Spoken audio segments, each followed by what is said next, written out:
siyabingelela umshayeli wohlelo, sibingelela insizwa ekhona lapha ngaphakathi.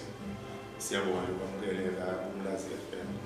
Siyabonga kakhulu kubanqobe mfethu ngesikhathi sakho nanokuhlonipha nje ngibonile ukuthi akakhulu njengoba usuke ebuhleni kodwa nje ngothando lakho ushemba kudoza ngekuphoza uthando ngoba uNkulunkulu befisa ube khona la indlela zokusakaza. Siyabonga kakhulu ukuphumelela kwakho ukuthi masicela sikushayele ucingo ukuthi uzosilandisa mayelana nodaba lakho ukuze kuphile abantu bakashembe njengoba nobani khona uyafuna ukuzwa indaba kashembe futhi nobani khona uyamazi ushembe ukuthi uNkulunkulu nongamazi ushembe ukuthi uNkulunkulu kodwa namhlanje ngiyafisa ukuthi mhlambe odabeni lakho ngakufunda mhlambe umuntu ekhaya unosizi uma simtshela ukuthi woza kushembe ushembe ukuthi uNkulunkulu ushembe kade umuntu namhlanje omunye uzothi noma eNazaretha ebengasho ushembe ukuthi lapha na ku227 uthi ngizokusho nje lokhu ngoba inhloso ukuthi sikhulume fanele sikhulume konke nabanye bazosizakala mhlawumbe bangithatha bangisa komunye umuntu wafika lo muntu wathi hayi ngeke ngikwazi ukumgcaba lo muntu uthi uyasishaya ngestroke wathi hayi ngeke ngikwazi ukumgcaba angivumelekile ukugcaba lo muntu unegazi likashembe. Emva kwalapho ke ayikwanhlanga ngoba noma inkosi yayisemzini moya wathi intathakusa ngesabatha ngizwe ukuthi hayi ngiyaphela wathi ubaba akahanyiswe enkosini saphinde saya enkosini emzini moya emsini. Masifika khona watheza nje ubaba eza ngeenyawo inkosi inikelisa yamthethithe eza nje yathi awunkulu angaze ngiyayitshela ubani ukuthi ubuye lokwafanele ngomlando yathi awunkulu insizwa kuba sezezamawanga zingaka awuyibongile ubuzo oyibonga nini wayesexolisa ubaba washo ukuthi hayi amandla avumi kodwa ke bona ngizobonga wachaza ke futhi njengoba besichazela ukuthi wake wabonga kanje ngemali ngesikhathi senyanga yezulu yathi inkosi hayi umuntu ubonga ngesilwane ngesifuyo esiphefumulayo. Wase kuyahamba ngesikhathi ngaqeda ukufunda wathola umsebenzi kwaphinde kwathi ukukhohlakala futhi kodwa ke ngilokhu ngidukuzela ke lento ekhaya hayibo ayenziwe ngoba mina sengibole likhulu hayi kwaphela isikhathi wathi ngo-2019 April emva kokushaywa istroke noma wazama ukubuyela emva kokusebenzisa amafutha ngoba inkosi yathi mayingibusisa yathi yanginikeza amafutha yathi angiwadle ngesipunu hayi ngemuva ngiwadle lapho esikha ngakhona njengomfundisi ngase ngiba ngcono. Kodwa ke kwaqala kwaba nobuhlungu obabukhona emgogodleni emva kokushaywa istroke kangangoba ilesindawo nje angikwazi ukuyiqhubula ngaleso sikhathi. Kwathi ngo-2019 kwacaca ukuthi hayi kuyangiqinisa angisakwazi ngisho ukuma mangiphelelwa amandla kade ngahlale ngilele nje kwase ngase ngiyabodokotela kwaku-April ngaya kudokotela eBay bafike bangenza ama-scan basebethi hayi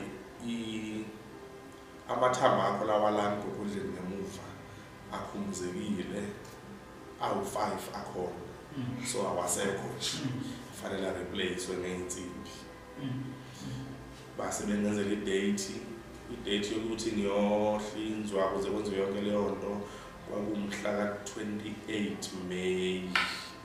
Ngase ngicela udokotela ukuthi hayi ngicela ungilinde ngoba ngalelo suku inkosi izobe ingena ngakithi emntuba othandweni bengicela ungilinde dokotela ngikwazi ukuyobika enkosini. Cha wangivumela udokotela ngafika ke enkosini ngiyolibika siyashehliswa ke date yaba ngomhla ka-11 bangaphosisi mangifika ke enkosini ngiyolibika udaba ngafika ekuseni uyelawa nestress enkosini ngihamba nobaba okay ayi angeneki lapha kwashembe kalula asangakwazi ukungena sajika ngahambisa ubaba ekhaya kwathi ntambama ngase ngiphinde ngisuka enkani yami ngashaya imoto ngabuyela khona ngafica amankosazana seyolalisa ubaba ngase ngiguqa nje kanje ya inkosi yaManazaretha yayikhuluma nomfundisi umthethwa wakhona kwaMpukunyoni nomfundisi uDletshe wakwaMpukunyoni engibakhumbulayo ngase ngiguqa kanje ya ngase ngikhuluma nombangeli uMdluli ngangiphethe envelope enama-scan nazo zonke incwadi zodokotela Mvangeli bengifisa ukubona ubaba athi uMvangeli hayi inkosi ayinikelisi kodwa nje ungaguqa mhlawumbe mangakhona umfundisi wakini ozokubona bese ngiguqa eceleni baningi abantu kade benikele imbengeni seyiqoqiwe imbenge wahamba waya khona wafike wanikela enkosini lafike lathunyaze umfundisi usho uthisha lo benginawo uthandweni wathi baba wathunyaza hayi ngiyamazi lo mfana wasethi umfundisi hayi lo mfana baba kuthiwa akavuki wathi hayi ngiyamazi uzovuka wafona umfundisi elezo sibusiso uthi hayi bathi uzovuka waqhubeka yenzuku kwacaca ukuthi hayi akaviki mhlawumbe beyongibheka bathola nje lokhu kuyinto enjalo nje dokotela lo wayengihlinzile mayibuzwa athi nje umsebenzi wami uwenze ngendlela angazi kuhlanganaphi ungaphefumuli kwakhe nalento bengiyenza mina wamsebenzi useyihlangula manje uyayikhipha manje kule nkinga athi nje umsebenzi wenze kahle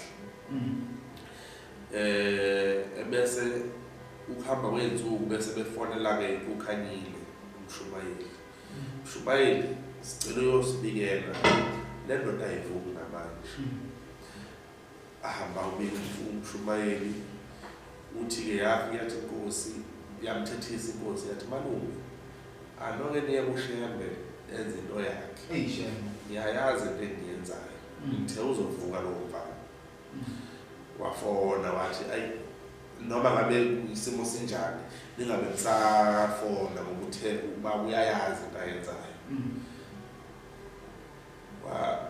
waphinde waqhubeka-ke ukuhamba kwesikhathi base befonela umakoti ukuthi hhayi sesisiphi isikhathi efakwe kulo mshini afakwe kuwona and umuntu akufanele ahlale kulo mshini isikhathi size sidlule ey'nsukwini eziwu-5 lolu hlobo lomshini akufanele lona sicela uze usayine ukugcinwa kwemshini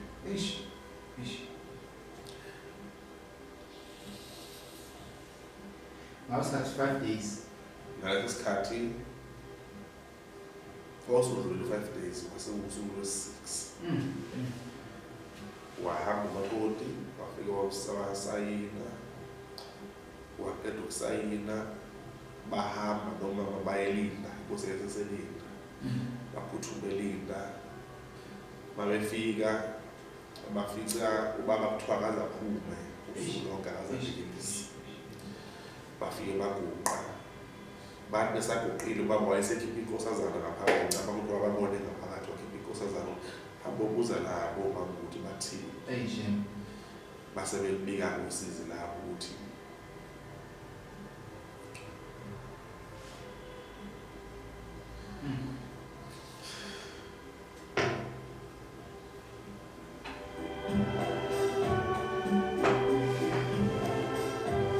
ehleli lapha ekhulumana nabefundisi waqeda wangena endlini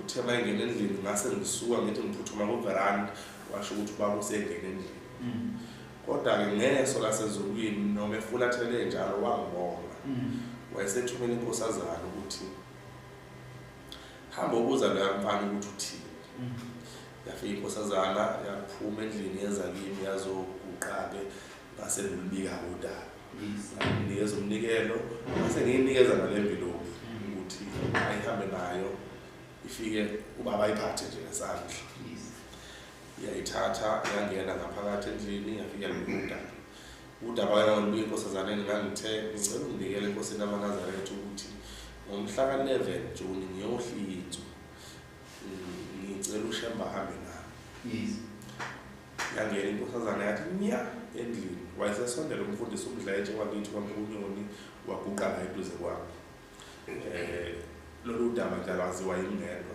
uyalazi la umfundisi waguqa yathi nya inkosazana kuthe mase kufanele ibuye ngoba ngangilindile phela isibusiso wasekuphuma yena umdala wenzuku wafike waphuma ngoba babebaningi abantu ababefuna ukunikelisa bebefisa ukunikela wafike waphuma wama ngekhona ngendlela ukuthi bengamboni wacashela labantu ukuze sibonane sobabili sibhekene kanje saxoxa-ke eside isikhathi ngajoka ngamanzi nje kodwa-ke ngizosho lokho okubalulekile esakuxoxa ngalolo suku.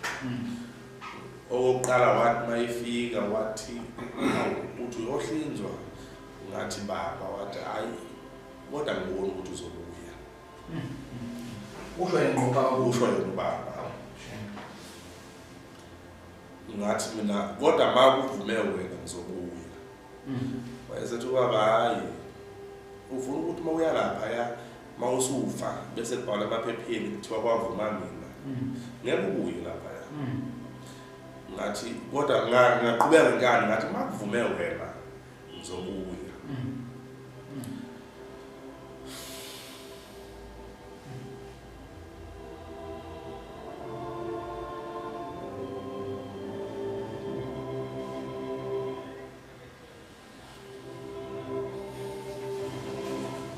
Mlalelo because nzima lesistory lesi kunzima ludaba lolu. Njengoba ngingathembisa nje ukuthi udaba onzima kakhulu. Lo mfana wafika kuwena othandweni ezobika. Akasavuke uzobeka namhlanje. Sesithubelile umfundisi sathola umshumayeli uma kubethembisile wathi uzovuka kodwa akavuki. Balibika futhi ukuthi sesicinyiwe lemshini, uNkulunkulu useyicimile imshini, asazi kuzokwenzakalani. Inkosi ke yabe isikhipha isibusiso. Uzonakala ukuthi kulaba abantu abafike kuqala ibithi inkosi ibusise uzovuka. Komunye yathi ngiyamazi uzovuka. Kulokho kokugcina kwesithathu kwausuku la6 yabe yathi nje hamba bayitshela ukuthi inkosi ibusise. Babuya ke benganeme ngoba lokho sekubusise ubona babeyitshela ukuthi sewuvula indlela ezokuwina ngoba alisekho ithemba abanika lona. Bathi ke basuka begqokile iNazaretha baphinde bothenga futhi amafutha. Basuka ngoba bona amafutha babengihambisele wona bafika banika amanesi babatshela baqeda ukugeza nomgcoba amafutha. Ngoba akengezwayo nje endulo khona lapha baphinde basuka nabanye amafutha bathi bangena beyigqokile iNazaretha nalabo amafutha ayibusiswe ubaba ngalolo suku. Bangena bacela ukugcoba wase esibhedlela wasekuvumelekile ukuthi bangena noma yinini benza noma yini ngoba basebelahlekile. Bafike bagcoba lawo amafutha, bafike begqoka iNazaretha, bafike bagcoba lawo amafutha bahamba. Vele ucinga babelindele ngakusasa ngoba imshini yayisicinyiwe. Olwaluthi uyiswa kubaba amakhaza. Kwakungu-9 Mabesho ngoba phela ngazi fanele ngichaze uMabesho. Kwakungu-9 Mabesho abenza umthandazo abafowethu ngaleso sikhathi. Bathola ucingo olwaluthi hayi isivukele le ndoda akuphuthume lezi. Bona ngesingabo babeyitshela ukuthi kwenzela ukuthi hayi abasale sebeza bengathuki besekude. Balaleli balengxoxo yalensizwa yakwaNcube eyahamba emhlabeni yagcina ngiyaphetha ngokuvuka kade igula kakhulu. Siyaxolisa kakhulu ukuthi le ngxoxo izwakala engathi khona lapha engaphelele khona noma lapha enqamuka khona kabuhlunganyana. Kungenxa yokuthi nathi bathwebuli besibuye sibe nenkinga nengcindezi yokuthi lensizwa kukhona lapho khona bebuye ivuke khona umunyu, usizi nezinyembezi. Kugcine usiphoqa ukuba sime ukuthwebula inkulumo yayo. Hlasimbe ingakho kuzozwakala sengazi ukuthi khona lapho khona inkulumo eshoda khona noma lapho khona inkulumo khona enqamuka khona kabuhlungwana. Empeleni sonke studio besigcina sifikela usizi. Kodwa lento izoyichaze kakhulu ukugula kwayo ukuthi yagula iyohlinzwa esibhedlela, yaya kumnikazi yombikela, wathi umnikazi ningubuye lapho. Uthi yamncenga wagcina sethi kulungile hamba, kuthiwa ngempela mesihlinziwe kwafika isigaba sokuba ingavuki, yaze yasiwa emshinini, yaphefumula ngemshini, kwafika isikhathi sokuba imshini icishwe ngoba ingavuki. Nangempela kuthiwa umakoti wayo wafonelwa, wafika wasayina kuba avume ukuthi imshini icishwe, nempela imshini yacishwa. Njengoba kukhona la khona mayichaza kuhambe ichaze indaba engabonakali la ithi khona. Kwathi masisindile siphumile, isixoxa ukuthi kade ikuphi iboneni, kuzwakala eveza ukuthi eyakubona ngalena kwathiwa ingaxoxi. Yakhuluma indaba-ke ithi lapha naye behlezi nobaba Bombela. Yaxoxa kancane nje kodwa yangakuveza kakhulu ngoba ithi ixwayisiwe ukuthi ize ingaxoxi eyakubona ngale. Kodwa ibe isithembisa yasitshela ukuthi ngalena emazulwini kukhona uShembe. Ithi abantu iyafisa bazi ukuthi uShembe ngalena kwenzayo uyena okhona. Siyexolisa kakhulu-ke balaleli ukuthi udaba lwayo luhambe lube nehibana, kodwa mhlasimpe ngelinye ilanga liyovela nje liphelele lonke njengoba lunjalo. Iyadabukisa kakhulu kwindaba lensizwa bafowethu. Uma nawe ngikhuluma ukhona phambi kwayo ngeke ungafikelwa zinyembezi, njengoba nje nawe uyibona ukuthi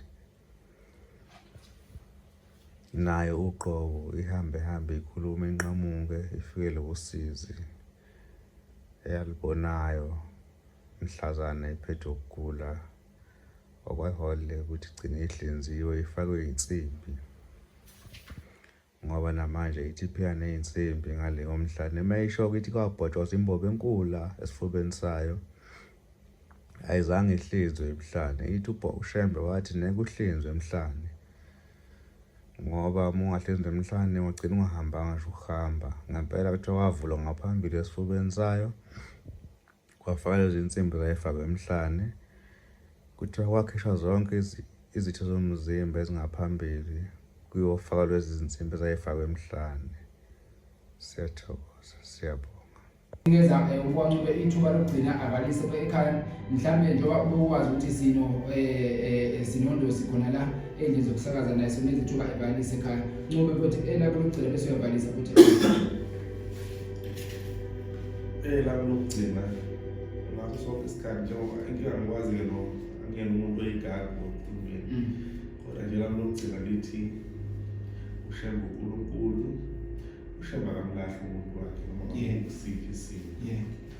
Bese ngithanda ukuyigqugquzela le kunetemu engiyale ngisho mangikhuluma nabafowethu ngithi uShembe akabadlala nje umuntu.